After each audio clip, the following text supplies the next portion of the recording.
मी कल्याणी. मित्रांनो, गणितामधील कोणताही भाग आपण जर समजून घेतला तर तो आपल्याला सोपा वाटतो. काल आपण अपूर्णांकामधील 1/4 याविषयी माहिती घेतली. अर्थातच पाव याविषयी आपण माहिती घेतली. तर आज आपण 1/2 याविषयी माहिती घेणार आहोत, ते म्हणजेच अर्धा.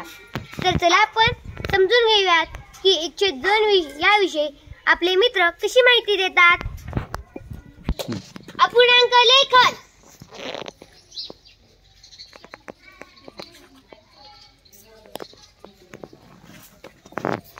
अपूर्णांक वाचन. या पूर्णांकाचे वाचन 1/2 किंवा 1/2 असे या पूर्णांकाचे वाचन करतात. या पूर्णांकाचे अर्थ. 1/2 चा अर्थ म्हणजे माझ्याकडे 1 खडू आहे, त्यातला अर्धा खडू म्हणजेच 1 पूर्ण भागाचे 2 भाग केले, ह्याला अर्धाई असेही म्हणतात. अपूर्णांकाचे उदाहरण. माझ्याकडे 10 रुपये होते, त्यापैकी 1/2 भाग म्हणजे अर्धा, म्हणजे 10 रुपयाचे अर्धा 5 रुपये मी काजलला देतो. अपूर्णांकावरील प्रश्न. माझ्याकडे 300 रुपये होते, त्यापैकी मी 1/2 पैसे स्वातीला दिले, तर मी स्वातीला किती पैसे दिले. या प्रश्नाचे उत्तर.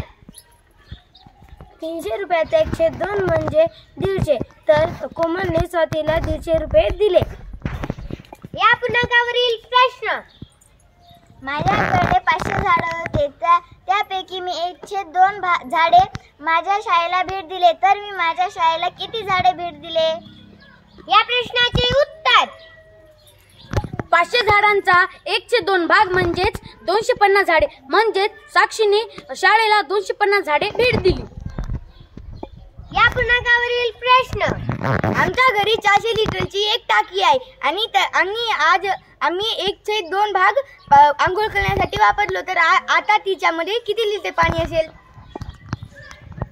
प्रतिक्रिया. घरी 400 लिटर त्यामध्ये बसते अशी एक टाकी आहे आणि ते 200 लिटर पाणी आंघोळीसाठी वापरतात, तर त्यांच्या टाकीत आता 200 लिटर पाणी उरलेलं आहे. अपूर्णांकावरील चित्र.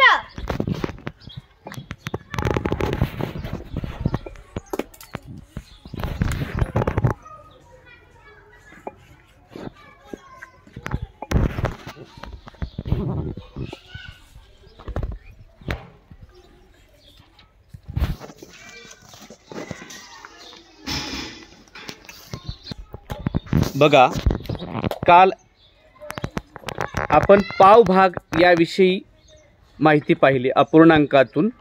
आज आपल्या मित्रांनी 1/2 म्हणजे अर्धा भाग अपूर्णांकीय भाषेमध्ये याचा कशा पद्धतीने प्रश्न येतात आणि कशा पद्धतीने त्याचे उत्तरं दिले पाहिजेत, हे प्रश्न निर्मिती आणि समजून घेणं हे सगळं आपल्या मित्रांनीच केलेलं आहे.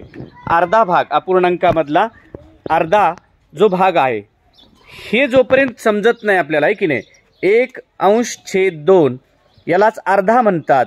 आणि प्रत्येक वस्तूचा अर्धा भाग वगैरे जर असा अपूर्णांकात प्रश्न विचारले तर आपल्याला ते लवकर समजत नाहीत. पण आज आपल्या मित्रांनी उदाहरणासहित आणि प्रश्नासहित हे आपल्याला सांगितले. तुम्ही सुद्धा स्वतः घरी गेल्यास असे प्रश्न निर्माण करू शकता. आणि हे प्रश्न तुम्ही काल मी तुम्हाला प्रश्न निर्मितीसाठी सुद्धा सांगितलं होतं की यावर प्रश्न तयार करूया.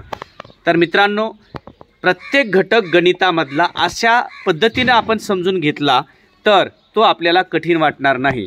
प्रॅक्टिकली म्हणजे तुम्ही स्वतः सगळेजण यामध्ये सक्रिय सहभाग घेऊन जर केलात तर हे तुम्हाला सहज आणि लवकर समजतं.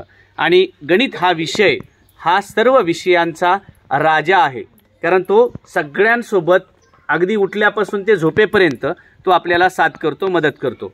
आणि ज्याचं गणित पक्क त्याचं जीवन पक्क आहे की नाही. म्हणून गणिताला आपण मित्र बनवूया, घाबरू नये आपण गणिताला. गणित अगदी सोपा विषय आहे, बरोबर. कल्याणी, तुझं आणि तुझ्या सर्व मित्रांचं, सर्व टीमचं फार फार कौतुक. तुम्ही आम्हाला अपूर्णांक हा भाग वेगवेगळ्या मुद्दे ठेवून समजून सांगितलं. खूप खूप कौतुक आणि आभार.